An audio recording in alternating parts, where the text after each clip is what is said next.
మనం ఇప్పుడు చెప్పుకోబోయేది శ్రీరామ నవమి గురించి. హిందువులకు ముఖ్యమైన పండుగలలో ఒక పండుగ శ్రీరామ నవమి. ఉగాది తరువాత వచ్చే మొదటి పండుగ శ్రీరామ నవమి. శ్రీరాముడు వసంత ఋతువులో చైత్ర శుద్ధ నవమి గురువారం నాడు పునర్వసు నక్షత్రపు కర్ణాటక లగ్నంలో సరిగ్గా అభిజిత్ ముహూర్తంలో అంటే మధ్యాహ్నం 12 గంటల వేళలో త్రేతాయుగంలో జన్మించాడు. ఆ మహనీయుని జన్మదినమును ప్రజలు పండుగగా జరుపుకుంటారు. 14 సంవత్సరములు అరణ్యవాసము, రావణ సంహారము తరువాత శ్రీరాముడు సీతా సమేతంగా అయోధ్యలో పట్టాభిషిక్తుడైనాడు. ఆ శుభ సంఘటన కూడా చైత్రశుద్ధ నవమి నాడే జరిగినదని ప్రజల విశ్వాసము. శ్రీ సీతారాముల కళ్యాణం కూడా ఈ రోజునే జరిగింది. ఈ చైత్రశుద్ధ నవమి నాడు తెలంగాణలో గల భద్రాచలమందు సీతారామ కళ్యాణ ఉత్సవాన్ని వైభవోపేతంగా జరుపుతారు. రామాయణంలో అయోధ్యకు రాజైన దశరథుడికి 3 భార్యలు, కౌసల్య, సుమిత్ర, కైకేయి. ఆయనకు ఉన్న బాధ అంతా సంతానం గురించే. సంతానం లేకపోతే రాజ్యానికి వారసులు ఉండరని అప్పుడు వశిష్ఠ మహాముని రాజుకు పుత్రకామేష్టి యాగం చేయమని సలహా ఇచ్చాడు. ఋష్యశృంగ మహామునికి యజ్ఞాన్ని నిర్వహించే బాధ్యతను అప్పజెప్పమన్నాడు. వెంటనే దశరథుడు ఆయన ఆశ్రమానికి వెళ్ళి ఆయనను తన వెంట అయోధ్యకు తీసుకుని వచ్చాడు. ఆ యజ్ఞానికి తృప్తి చెందిన అగ్నిదేవుడు పాయసంతో నిండిన ఒక పాత్రను దశరథుడికి ఇచ్చి భార్యలకు ఇవ్వమన్నాడు. దశరథుడు అందులో సగభాగం మొదటి భార్య కౌసల్యకు, రెండో సగభాగం చిన్న భార్య అయిన కైకేయికి ఇచ్చాడు. వారిద్దరూ వారి వాటాల్లో సగం మిగిల్చి రెండో భార్య అయిన సుమిత్రకు ఇచ్చారు. కొద్ది కాలానికే వారు 3 గర్భం దాల్చారు. చైత్రమాసం 9వ రోజైన నవమి నాడు మధ్యాహ్నం కౌసల్యరామునికి జన్మనిచ్చింది.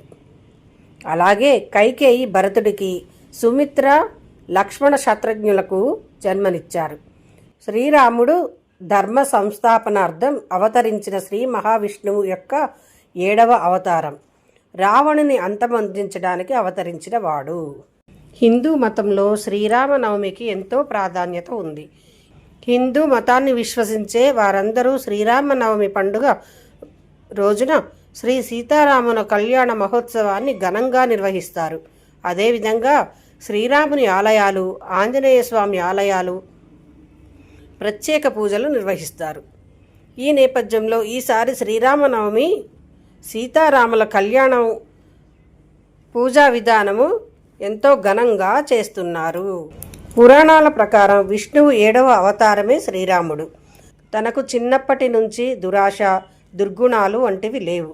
అందుకే శ్రీరాముడిని ఉత్తమ పురుషుడిగా పరిగణిస్తారు. తన బాటలోనే నడవాలని ఇప్పటికీ పెద్దలు చెబుతారు. తన రాజ్యంలో ఎవ్వరికీ ఏ కష్టం రాకుండా ఆదర్శవంతమైన పాలన సాగించారని చరిత్ర ద్వారా తెలుస్తుంది. అంతేకాదు శక్తివంతమైన శత్రువులను సంహరించి బడుగు బలహీన వర్గాలకు అండగా నిలిచాడు. అందుకే శ్రీరామనవమి వంటి రోజున రామయ్య ఆశీస్సుల కోసం, తమ జీవితంలో విజయం కోసం ప్రార్థిస్తారు. రామాయణంలో శ్రీరాముడికి వశిష్ఠ మహర్షి నామకరణం చేశారు. యోగీశ్వరులు ఏ దేవుడి నుంచి ఆస్వాదన చెందుతారో వారే రాముడు అని అర్థం. శ్రీరామ నవమి రోజున రామనామస్మరణ చేయటం వల్ల అనేక రెట్ల పుణ్యఫలం లభిస్తుందని చాలామంది నమ్ముతారు. శ్రీరామనవమి రోజే సీతారాముల కళ్యాణం జరిగిందని, పట్టాభిషేకం కూడా ఇదే రోజు జరిగిందని చెబుతారు. అందుకని తెలుగు రాష్ట్రాలతో పాటు దేశవ్యాప్తంగా సీతారాముల కళ్యాణం నిర్వహిస్తారు. రామనవమి నాడు ప్రత్యేక పూజలు చేయడం, కళ్యాణం నిర్వహించటం, రామ మంత్రాలు జపించటం వల్ల 1000 రెట్ల ఫలితం లభిస్తుందని విశ్వసిస్తారు. అంతేకాకుండా రామనామాన్ని అత్యంత భక్తి శ్రద్ధలతో జపించటం వల్ల అనేక సమస్యల నుంచి ఉపశమనం లభిస్తుందని పండితులు చెబుతారు. శ్రీరామనవమి రోజున సూర్యోదయం కంటే ముందే నిద్రలేవాలి. మీ ఇంట్లో మామిడాకులు, కొబ్బరికాయలను కలశంపై ఉంచాలి. సీతారాములకు ధూపదీప పండ్లు, పువ్వులు, వస్త్రాలు, ఆభరణాలు సమర్పించాలి. శ్రీరాముడికి తీపి పదార్థాలను నైవేద్యంగా సమర్పించాలి. పూజ పూర్తయిన తరువాత విష్ణు సహస్రనామం పఠించి హారతి ఇవ్వాలి. చివరిగా మీ సామర్థ్యం మేరకు అన్నదానం చేయాలి.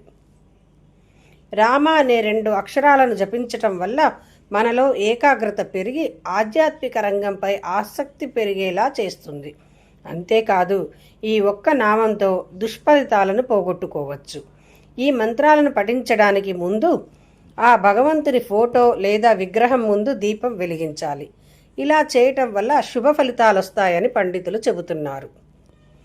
శ్రీరాముని అనుగ్రహం కోసం శ్రీరామనవమి రోజున రాముని విశిష్టత తెలిపే శ్లోకాలను కూడా చదవండి. రాముని జీవితాన్ని ఆదర్శంగా తీసుకునేలా తీర్చిదిద్దుకోవాలి. శ్రీరామనవమి రోజున రామభక్తులందరూ విధిగా శ్రీరాముడిని స్మరించుకోవాలి. ఈ రోజున సుందరకాండను కూడా పఠించాలి. సంతోషకరమైన వైవాహిక జీవితం కోసం శ్రీ సీతారాములను పూజించాలి. మీ జీవితంలో కష్టాల నుంచి విముక్తి పొందడానికి గంగాజలాన్ని లేదా ఏదైనా పవిత్ర నదీ నీటిని ఒక పాత్రలో తీసుకొని ఓం శ్రీం హ్లీం క్లీం రామచంద్రాయ శ్రీ నమః అనే మంత్రాన్ని 108 సార్లు పఠించాలి. శ్రీరామనవమి వంటి పవిత్రమైన రోజున రామాలయంలో పసుపు రంగు వస్త్రాలను సమర్పించాలి. పురాణాల ప్రకారం రాముడు పసుపు రంగు వస్త్రాలను ఇష్టపడతారు. ఇలా చేయటం వల్ల శ్రీరాముడు సంతోషిస్తారు. దీంతో మీ ఇంట్లో ఆనందం పెరుగుతుంది, మీకు శుభ ఫలితాలు వస్తాయి. అదేవిధంగా మీ సామర్థ్యం మేరకు పేదలకు అన్నం, బట్టలు తదితర వస్తువులను దానం చేయాలి. దీనివల్ల ఎంతో పుణ్యం దక్కుతుందని పండితులు చెబుతున్నారు. శ్రీరామనవమి 2025 శ్రీరామనవమి వేళ ఈ మంత్రాలను జపించటం వల్ల ఎన్ని ప్రయోజనాలు కలుగుతున్నాయో ఆసక్తికరమైన విషయాలను ఇప్పుడు తెలుసుకుందాం. శ్రీరామనవమి 2025 తెలుగు పంచాంగం ప్రకారం ప్రతి ఏడాది చైత్ర నవరాత్రుల్లో శుద్ధ నవమి తిథి నాడు శ్రీరామనవమి వేడుకలు దేశవ్యాప్తంగా ఘనంగా జరుగుతాయి. అయోధ్య బాలరాముని మందిరం, తెలుగు రాష్ట్రాలలో భద్రాచలంలో సీతారామ కళ్యాణ ఉత్సవాలకు ఏర్పాట్లన్నీ పూర్తయ్యాయి. ఈ నేపథ్యంలో ఈ ఏడాది ఏప్రిల్ 6వ తేదీన ఆదివారం నాడు శ్రీరామనవమి వచ్చింది. ఇదిలా ఉండగా హిందూ మత విశ్వాసాల ప్రకారం శ్రీరాముడు సుగుణవంతుడు, పురుషులలో ఉత్తముడు, ఏకపత్ని వ్రతుడు, అమ్మా నాన్నల మాటను శిరసా వహించినవాడు, నిత్యం నిజం చెప్పే గొప్పవాడు, ఇలా ఎన్నో విశిష్టతలను ఉండే శ్రీరాముని అనుగ్రహం కావాలంటే శ్రీరామనవమి వేళ కొన్ని మంత్రాలను ఖచ్చితంగా జపించాలి.